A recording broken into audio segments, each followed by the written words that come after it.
За време на кампања за репродуктивните права во Пенсилванија неодамна, подпредседателката Камала Харис ги осуди ограничувањата за абортус што се спроведуваат во неколку сојузни држави, вклучително и забраната на Флорида за абортус по 6-та недела од бременоста. Мораме да го кажеме како што е.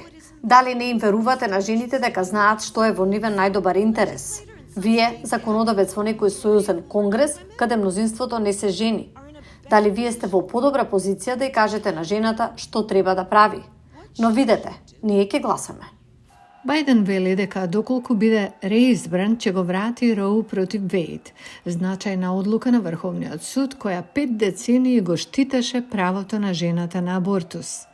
Републиканскиот председателски кандидат Доналд Трамп на својата социјална платформа на 5 мај го нагласи неговиот став на оваа тема.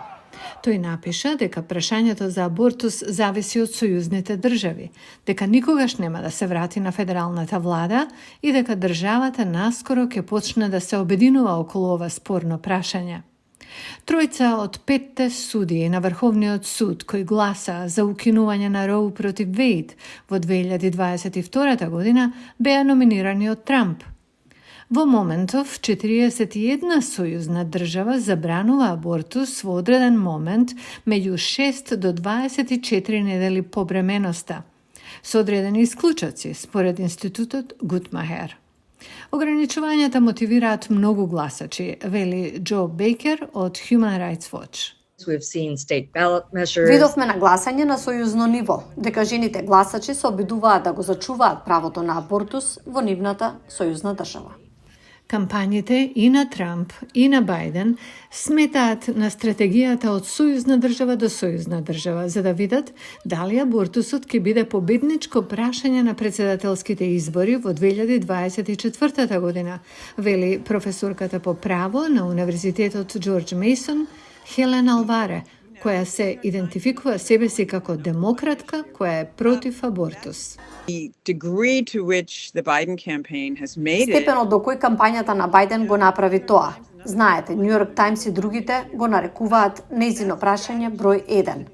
Тоа е одлука за стратегија што ја донеле и може да им даде неколку процентни поени предност. Во длабока конкуренција е со прашања за економијата, инфлацијата и имиграцијата.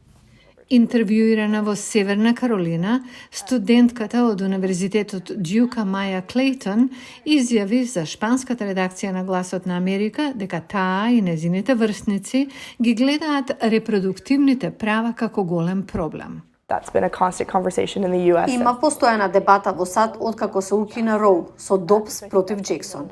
И затоа мислам дека тоа е нешто за што многу студенти се многу заинтересирани и многу се грижат за тоа.